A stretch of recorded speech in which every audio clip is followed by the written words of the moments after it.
in the meditation hall, expect that the Dhamma talk would begin at a later time. Like me, I just got to know that the Dhamma talk would start at 9:30. It's not like what we saw on the website. So, yeah, we apologize for this confusion. But yeah, I hope that it wouldn't affect our practice together on Thanksgiving Day. We come together, we practice together as a spiritual family.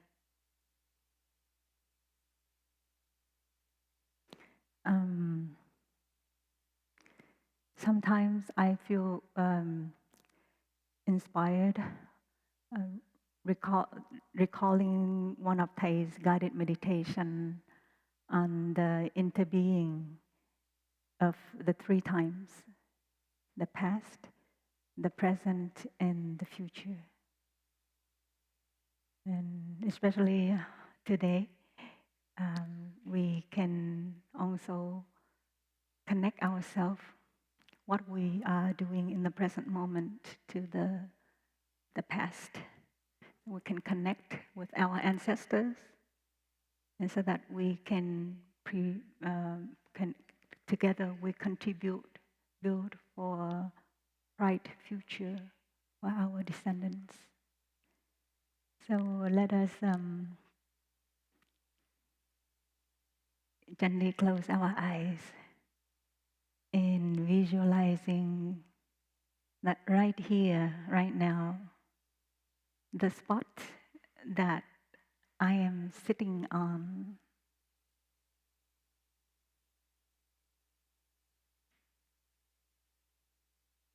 might have been the same spot of somebody who used to sit on long before me.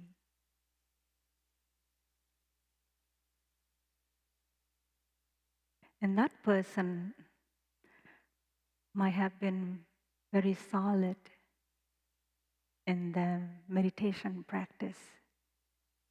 So they may have gained peace, transformation.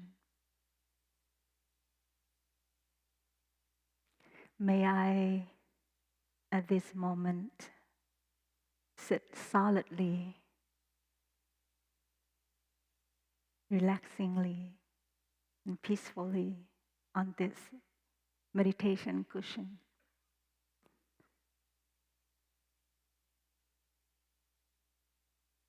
And as I'm sitting, I also give thanks to the people, to the friends who this morning have wholeheartedly prepared the meditation hall for us, for me to enjoy my practice. This morning I was so happy witnessing many friends who carefully and lovingly were dusting or shaking off the sitting mats to dust off the dust from the sitting mat, and also prepare the cushion so neat, so tidy for us. So with this awareness in mind, as we breathe in and out, we give thanks to our friends.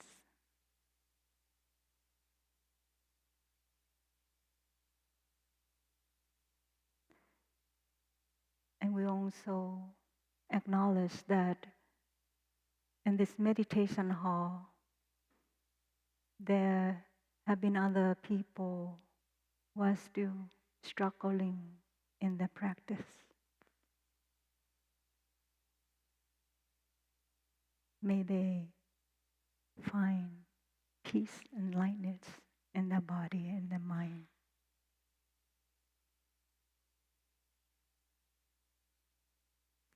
let us enjoy three sounds of the bell.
Good morning, dear respected teacher, dear noble community, dear friends.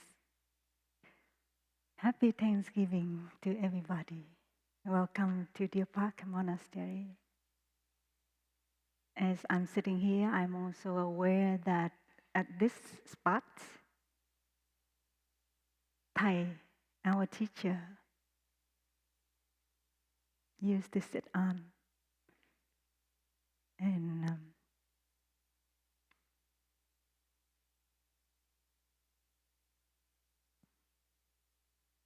offer Dharma talks that bring a lot of transformation to many people.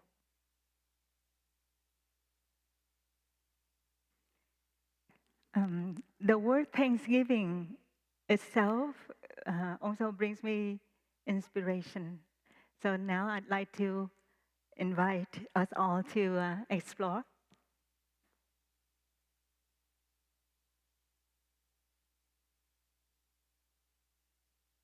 If we split Thanksgiving into two words,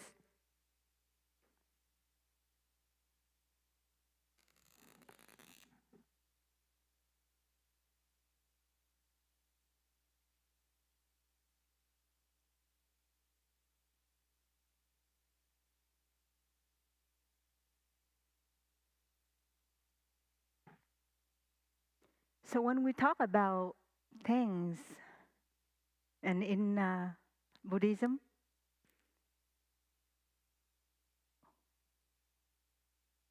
what would you think of? Thanks, yes? The four gratitudes.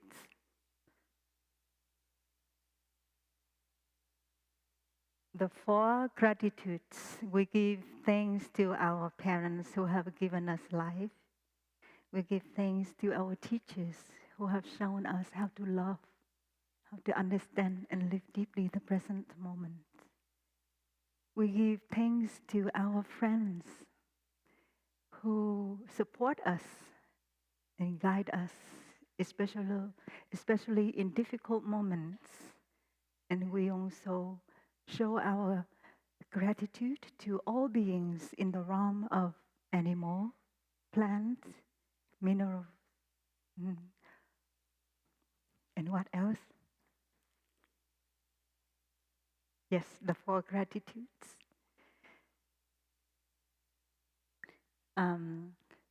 Okay, let me help you. So when we talk about things, we show gratitude, we show appreciation.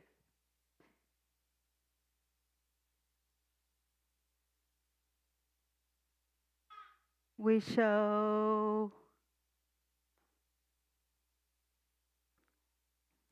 what? Huh? Sorry? Kindness? Okay, kindness.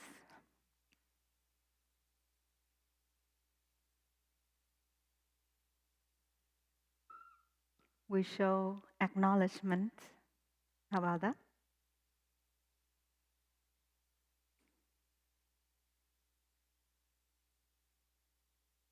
Does it have a G? Yes? Is it correct? Okay, thank you. We show acknowledgement, uh, reverence. How about that? Reverence. Reverence.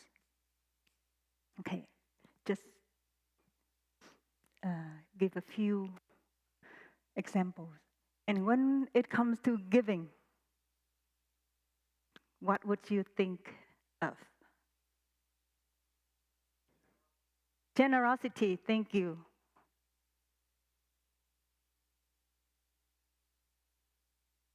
What else? Compassion, yes.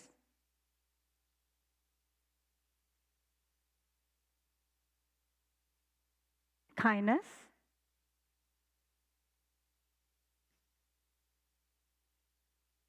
What else?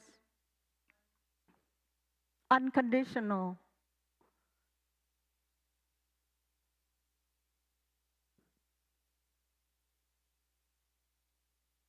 Yeah, unconditional. Service, thank you. Service, help,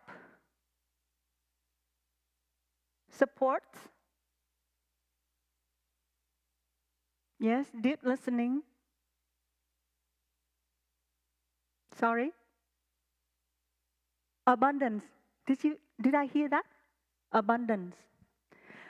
Deep listening.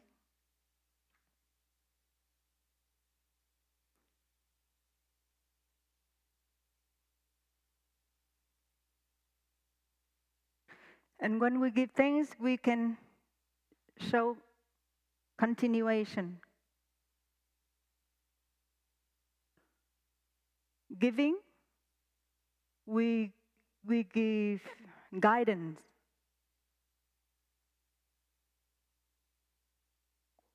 Yeah, just a few examples.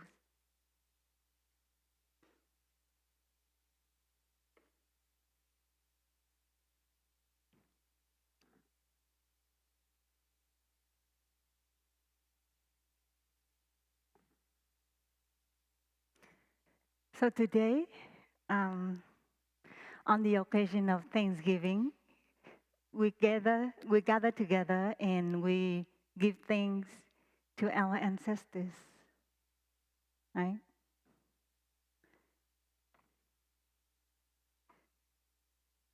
So we show gratitude to our ancestors who have passed down to us all the good qualities that we continue to benefit.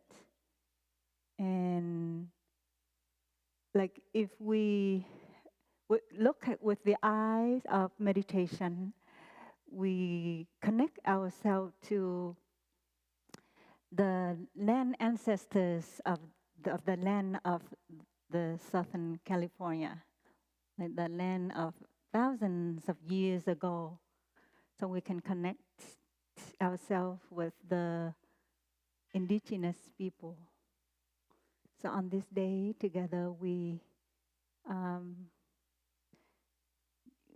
we acknowledge their presence here on this land long, long time ago. So let us practice together. Um, Now we close our eyes and come back to our in-breath and our out-breath.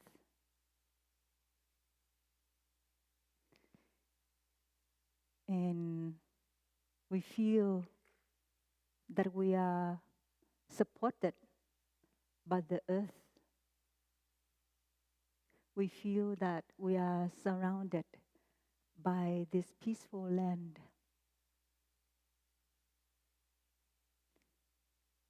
Deer Park Monastery was established like 24 years ago. So this land has received so many people who have come to practice the day of mindfulness and retreats. So they have left on this land the energy of peace, transformation, happiness. On this land, we also acknowledge the presence of our teacher Thai. He is like part of the stream of the ancestors here of Deer Park.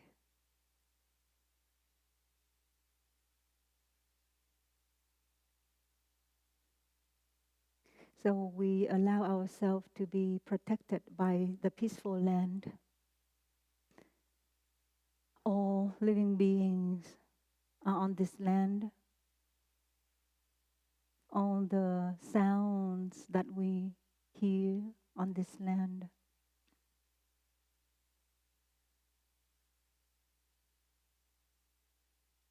And we also bring our awareness to the land ancestors, the Luciano people of the Kumeyaay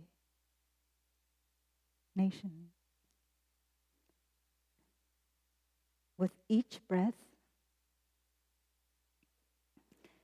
we open our heart so that our heart can be filled with gratitude. And with each out breath, we send our gratitude to the land ancestors of Deer Park Monastery.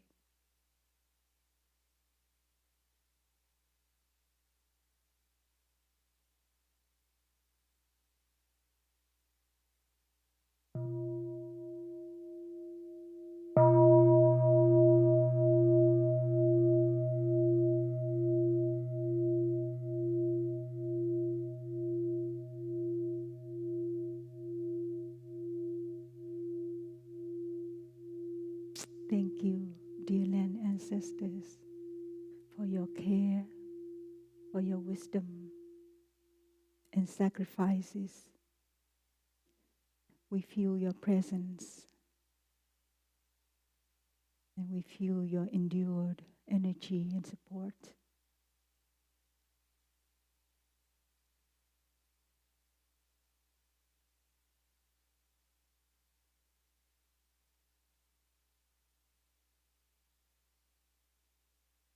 As we breathe in,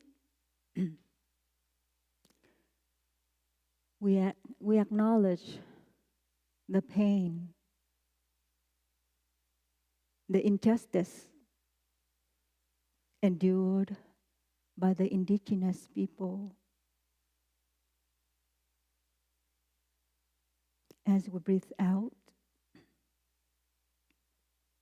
we send compassion to them and to all beings who have suffered on this land.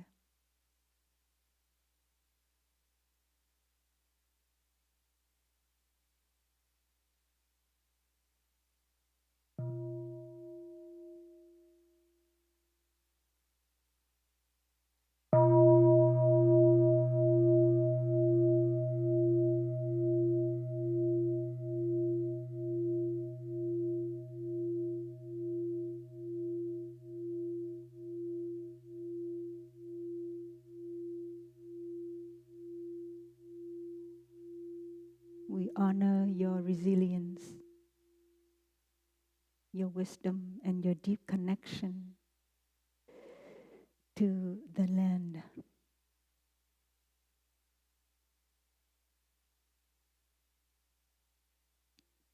May healing and peace flow through this sacred ground.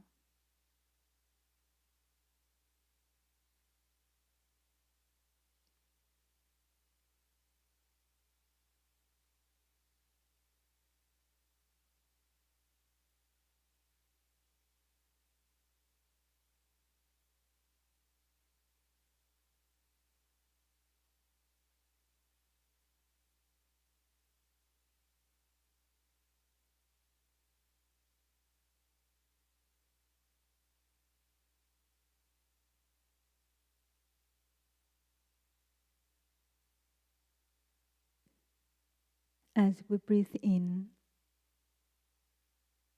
we aspire to live in harmony on this land with reverence.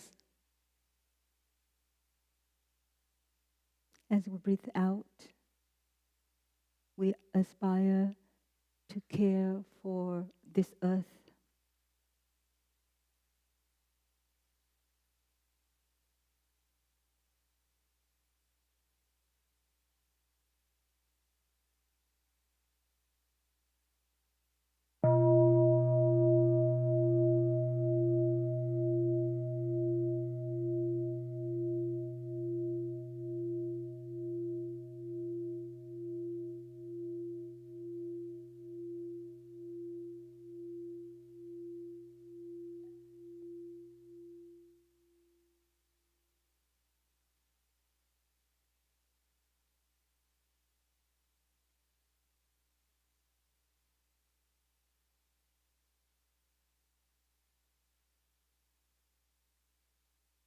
Yeah, thank you for practicing with me. Um,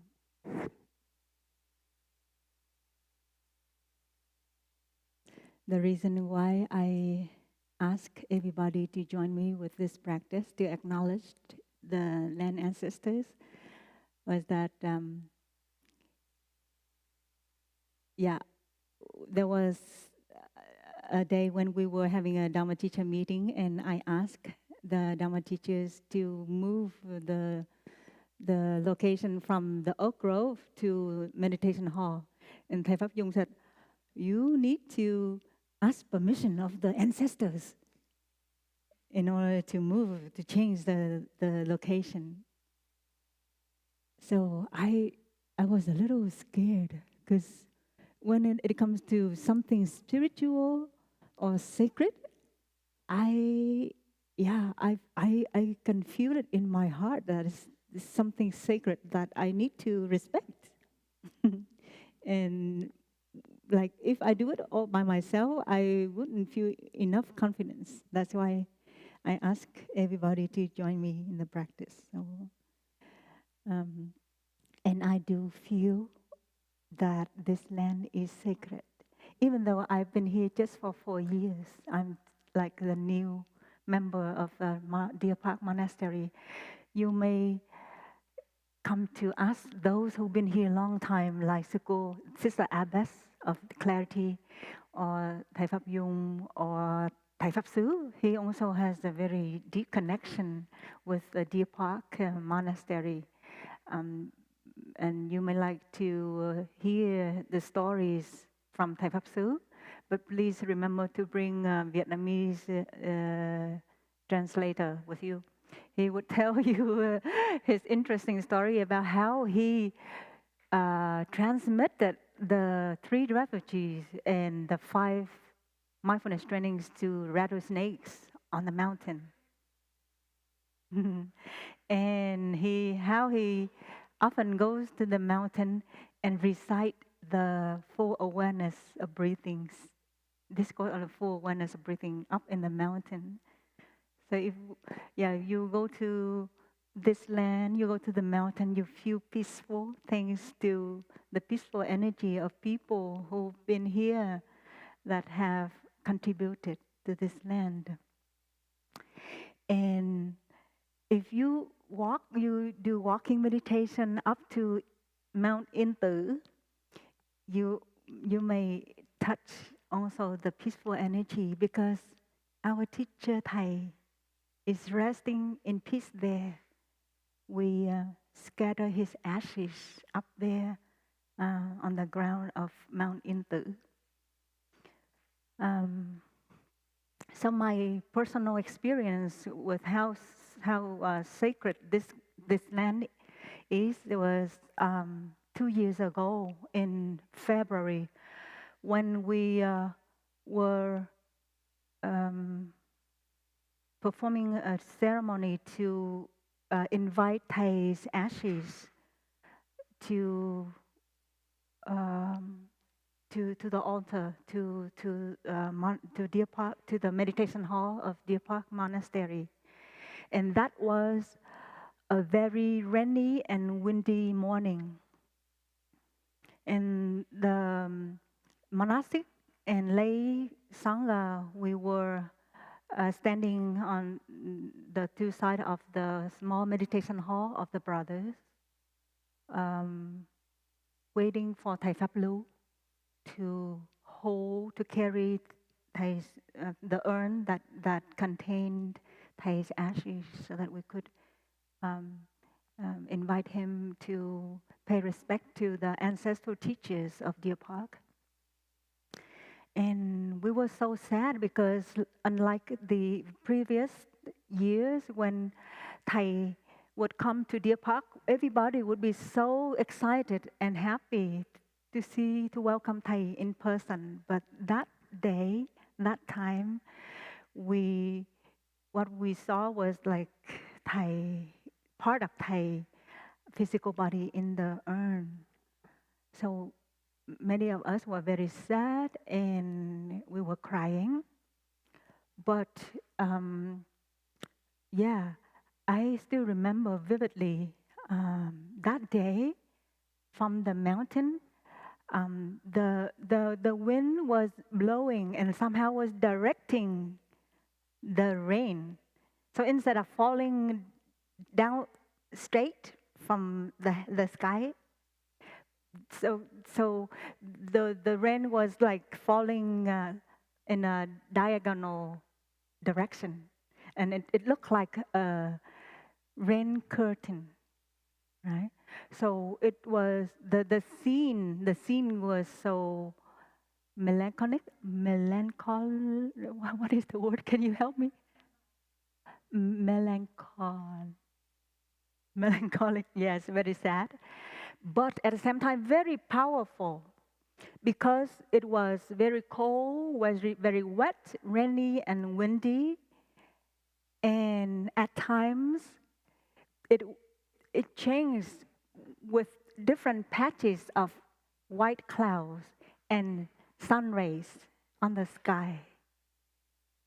And I was in awe to the point that I stopped crying.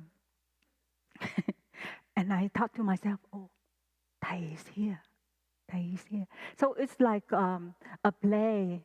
It's like a play, and with the scenes, various scenes change. If we watch the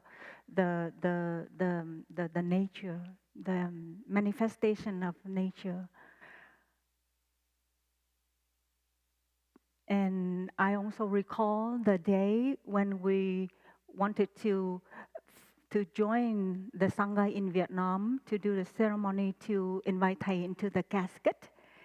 I wonder if any one of us also remember that day. The earth was shaking. Yeah. Even though that it was not very surprising, but just that day, yeah, the earth was shaking. But in May, when we were having the ceremony to scatter Thay's ashes on the ground of Interbeing mountain, it was a different day, very warm and a lot of sun. Many people came to join us, and amazingly, we have the urn with Thay's ashes inside, right? Not big, and we also provided small spoons so that we could share Thay's ashes to people to invite him to rest in the earth. And each one of us received a little, very little amount of Thay's ashes to put on the ground. And that was enough for everybody. Even we still have some leftover for Thầy Pháp Dung to scatter somewhere in solidity, and for Sister Abbess to scatter Thay's ashes in Clarity Hamlet. Isn't that amazing? Yeah, so it's very sacred. So when it comes to sacredness, I have a lot of belief and respect. And this is also something familiar to the Vietnamese culture. regarding worshiping our ancestors, worshiping our land ancestors.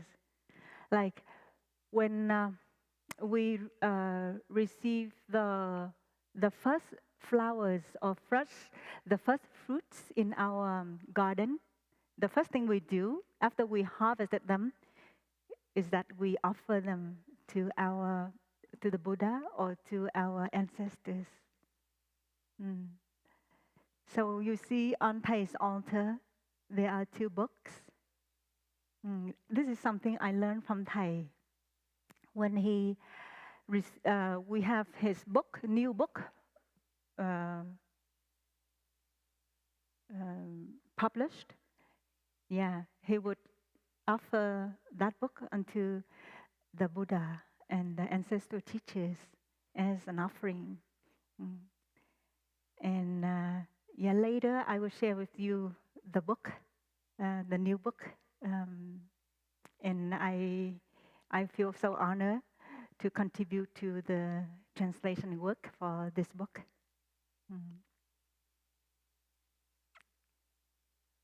Okay, now let us continue with the topic of Thanksgiving.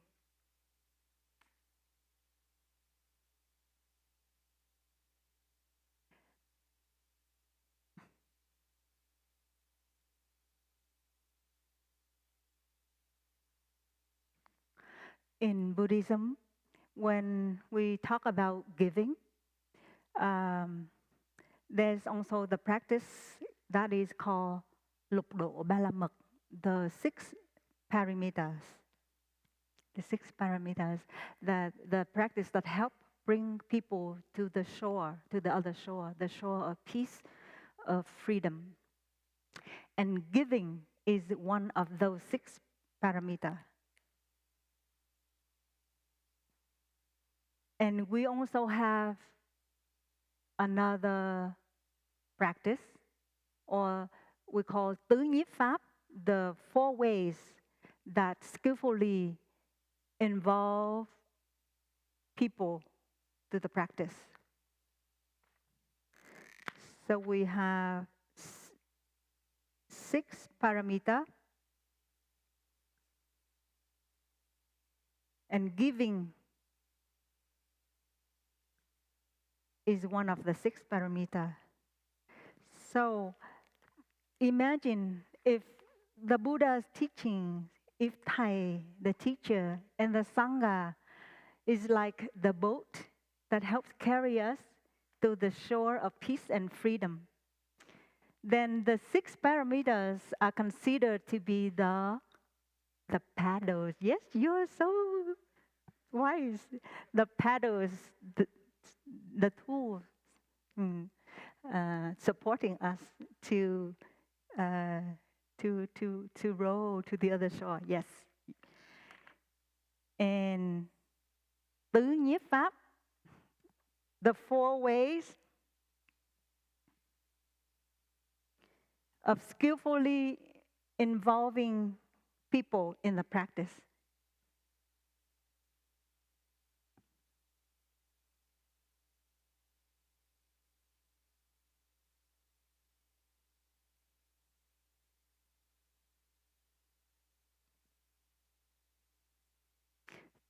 The first thing is giving.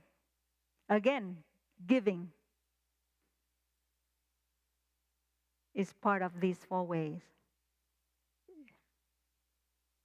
Can you tell me the other 3? Anyone knows?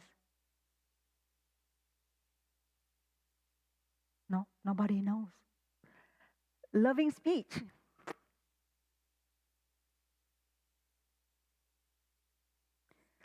Loving speech. Now, how about the third? The third way and the 4th? Yeah, deep listening is in loving speech. Yes, loving speech, deep listening, yes.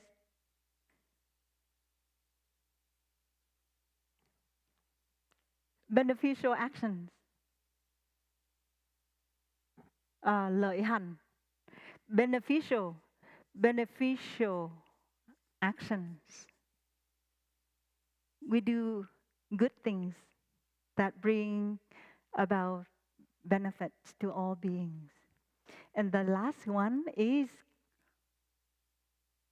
đồng sự. Somebody say đồng sự.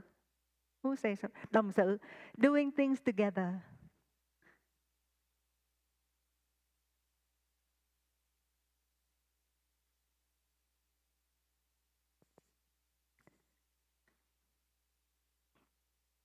So for the past 2 days, we, as a community, the Sangha of Deer Park, we all do these practices. So we had community work 2 days ago. We make egg rolls. We do things together, and we offer our kindness, our acknowledgement, and appreciation to our neighborhood and to friends, to the donors who have been supporting us unconditionally. Mhm. Yeah.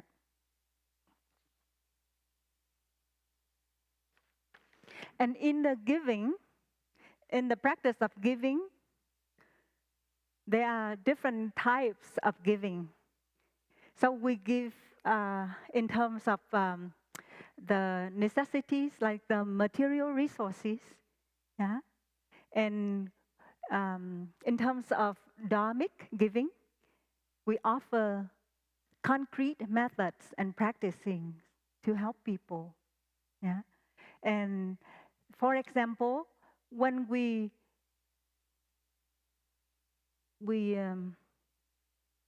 share the practice of the mindfulness trainings, the 5 mindfulness trainings or the 14 mindfulness trainings are also a way of Dharma giving.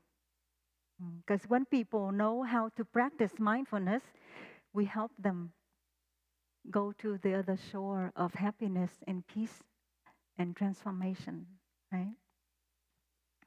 So if you have time, you look deeply, you study the 5 mindfulness trainings, for example, you see the spirit of giving is so obvious.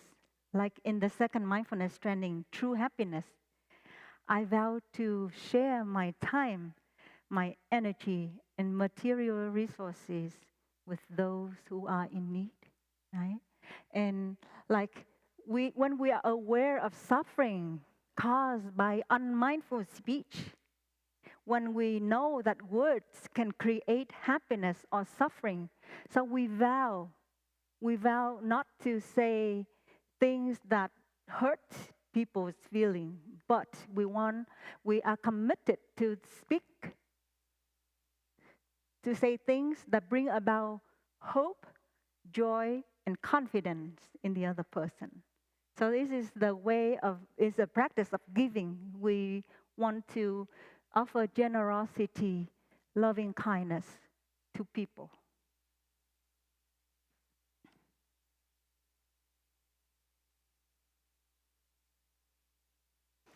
So I'd like to touch a little bit on the practice of loving speech.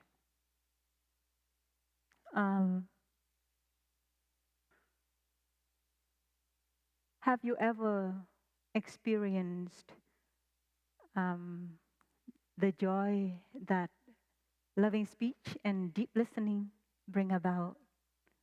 What would you feel? And what would you feel when somebody say something very harsh, using strong words? What would you feel when you feel like you are misunderstood because of a lot of misperceptions?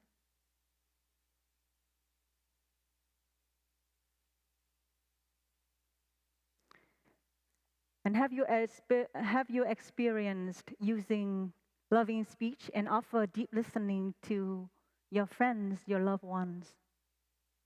Do you notice happiness in yourself when you see the other person happy?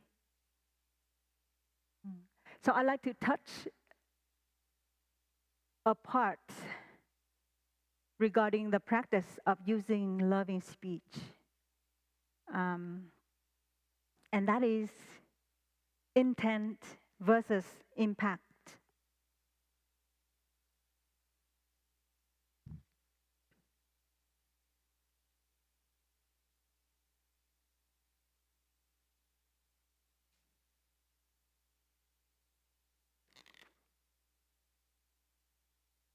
Intent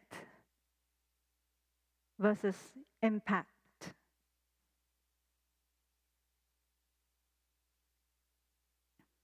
How many times we may have heard, or we ourselves may have said, "Oh, I didn't mean to hurt you.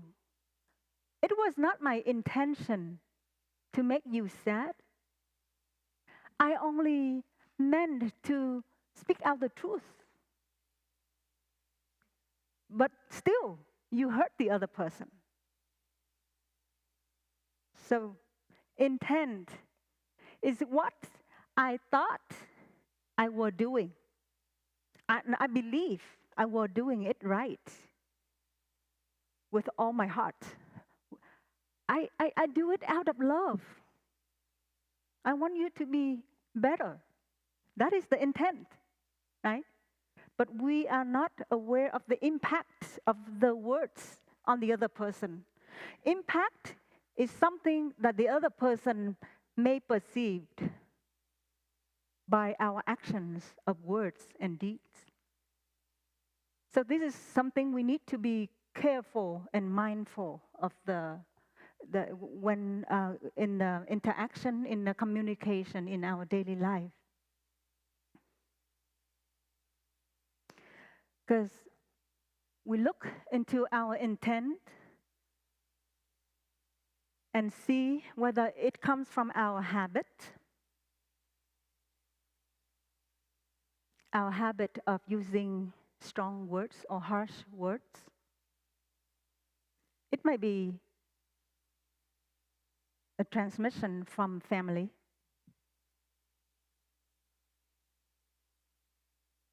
or on a more subtle level, if we don't pay attention in order to work on this, we may be driven by some negative force of energy like jealousy, like hatred, right? Yeah.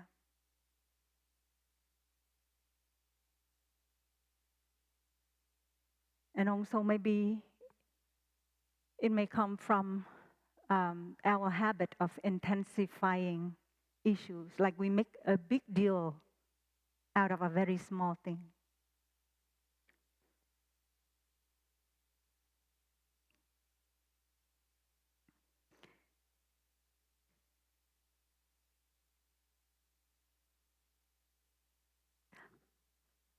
Regarding also the topic of giving, I would also like to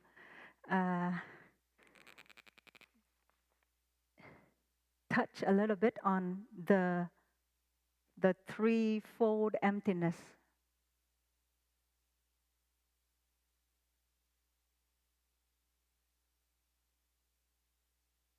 The threefold emptiness. So when we look into giving, there should be a giver.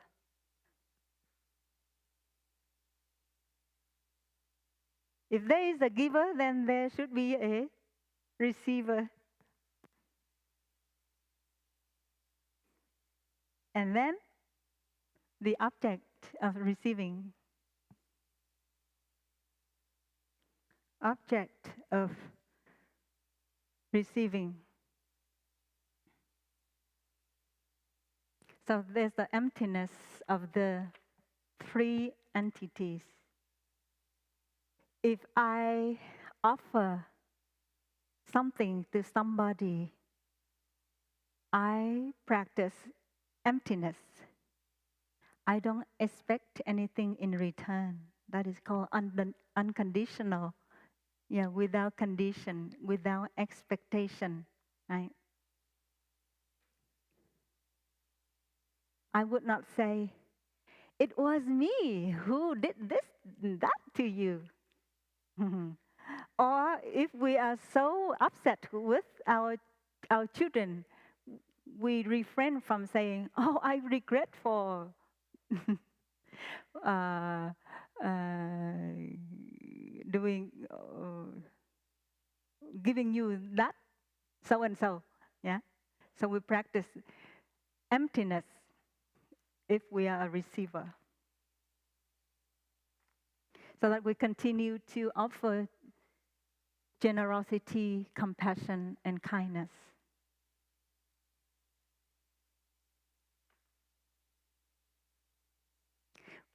We are not attached to the idea that I am the person who gives, you are the person who receives, you are supposed to know this.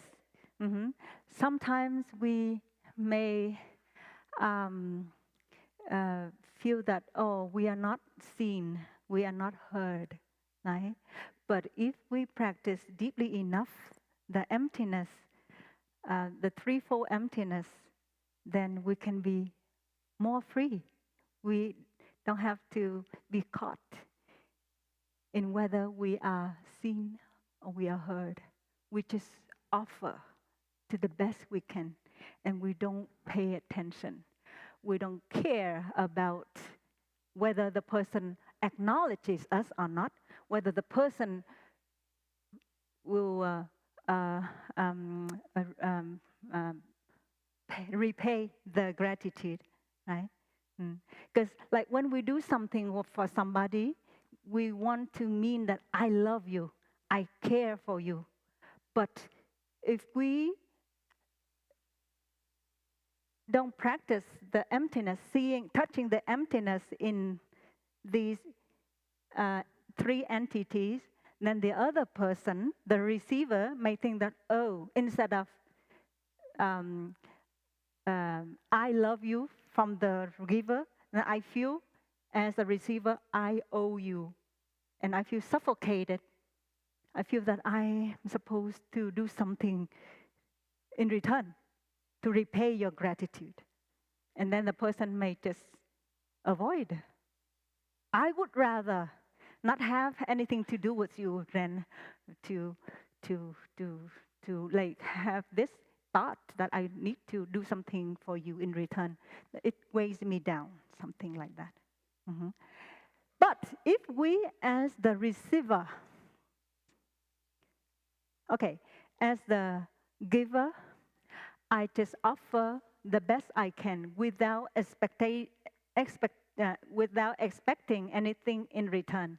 But as a receiver, we practice to remember, to remember and acknowledge. Otherwise, we would be ungrateful. And if a person who is ungrateful, that person would tend to blame the other person for the cause of my suffering. If the person is ungrateful, they may tend to compare or complain. Yeah. Mm.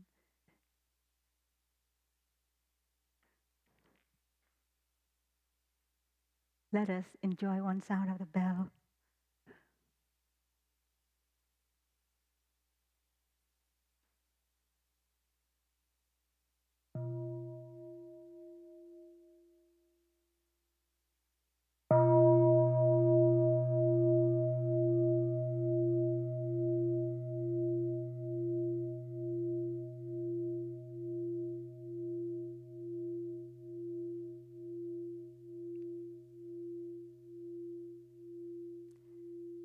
If you ask me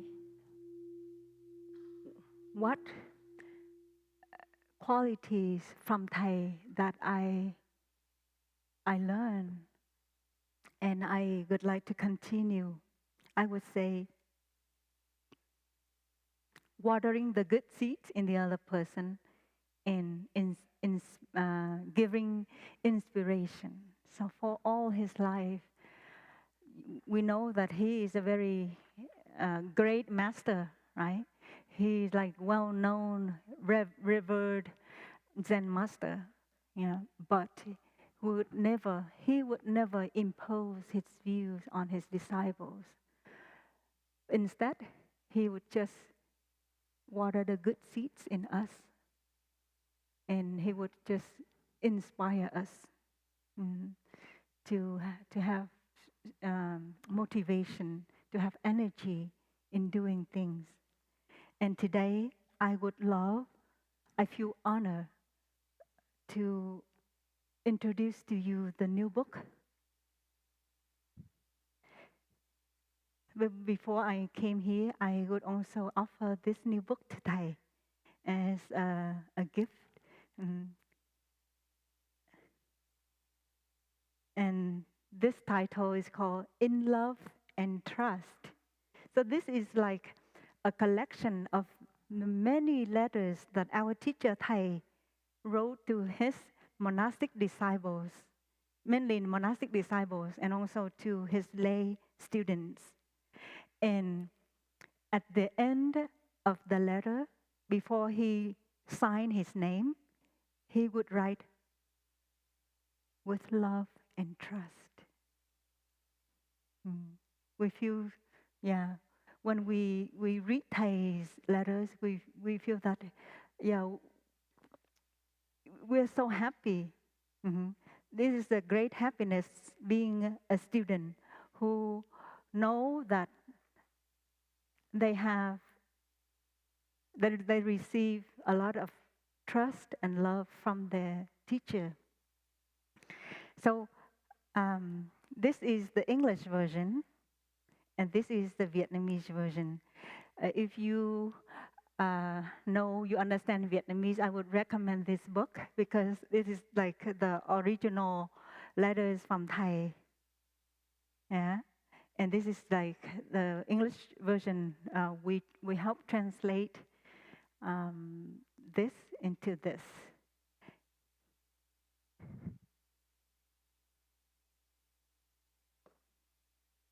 This is also a token of my gratitude to Thai, and also as to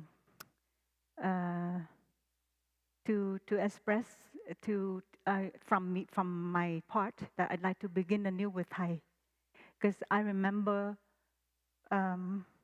when Thai was alive,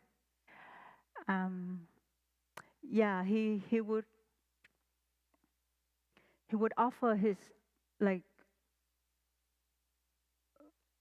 full presence to whoever who would be in front of him. So we tend to feel, oh, I'm so special. Thai makes us feel that we're so special. But somehow when I was young, in my novice years, I would just keep a distance from Thai because I was not very solid in my practice. My nature is shy, but then maybe somehow I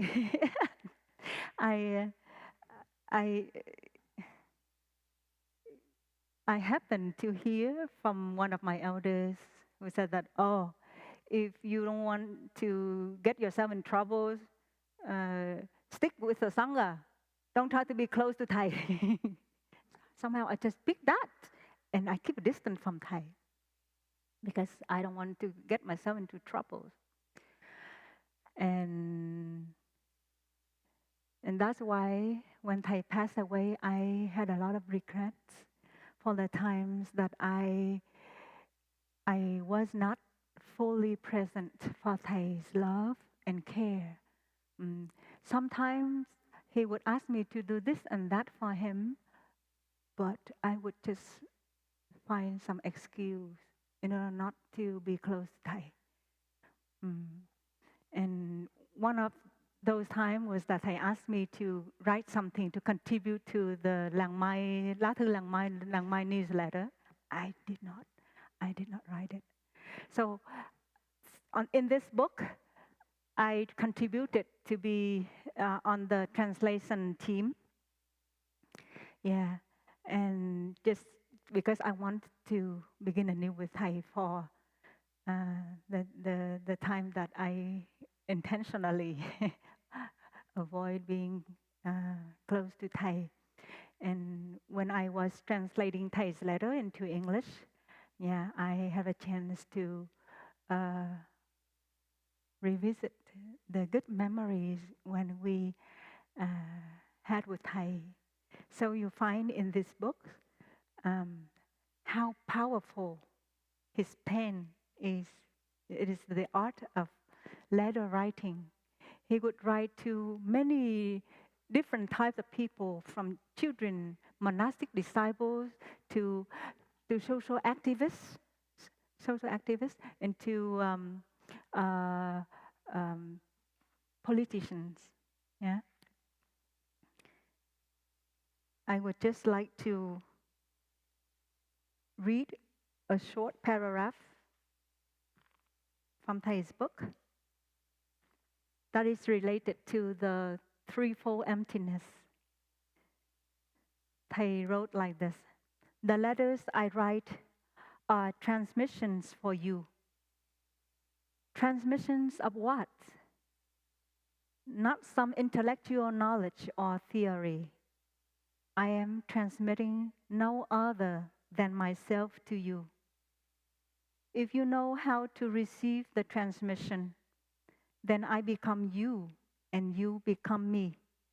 That is the teaching of the threefold emptiness. The transmitter, the transmission, and the receiver are not three separate entities, but are one. Reading the letters I have written, you can see yourself, see you in me, and see me in you, thanks to the insight of the threefold emptiness. The connection between teacher and student becomes eternal. Thanks to the teacher, we are able to approach the Buddha and the ancestors. And thanks to us, the teacher can bring the Buddha and the ancestors into the future. The love between teacher and student is like this. May the letters I have written for you continue on and on. Yeah. Even though you are students of Thai and you may have read Thai's letter or you have not yet read, I would recommend this book to you so you can touch the deep love, the trust from Thai. So this book, the letters, um, are not like when we read these letters, I would recommend that we find a quiet space and we sit upright with respect as we read each letter that Thai wrote. Sometimes we need to read the letter more than one time in order uh, to understand what he wants to what message he conveys in the letter. And we, as disciples of Thai, we feel so nourished and so happy to receive Thai's love in his letter. So we would like to share our happiness to you. Yeah. What time is it now? The clock is dead, so I cannot know. Oh, okay. It's 10:30. So thank you so much for your listening. Let us end here with 3 sounds of the bell.